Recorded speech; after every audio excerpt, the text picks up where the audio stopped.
Hey, it's Cisco the Farscape guy. We're in Manhattan doing Farscape inspections. You know what we have over here?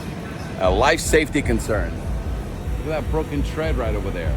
And if there's one, and where there's one, there's many. And you know who that's gonna hurt? That's gonna hurt the tenant trying to get out of a fire. It's gonna hurt the fireman trying to go up and save that tenant.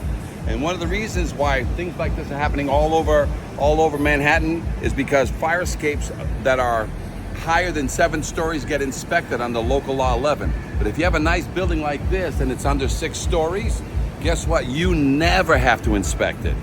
You never have to inspect it, and you haven't inspected your fire escape for the history of its building unless you had a violation from the past. So just you know, you must inspect fire escapes every 5 years, but people under 6 stories are not required to in Manhattan. So that's the biggest problem you're gonna have right now. Get these fire escapes inspected. If you have something similar to this, send a picture to your landlord, send a picture to your management company. Otherwise, call your fire prevention or your building department and let them know and send them a picture of that. They'll come and take care of it immediately for you with a violation.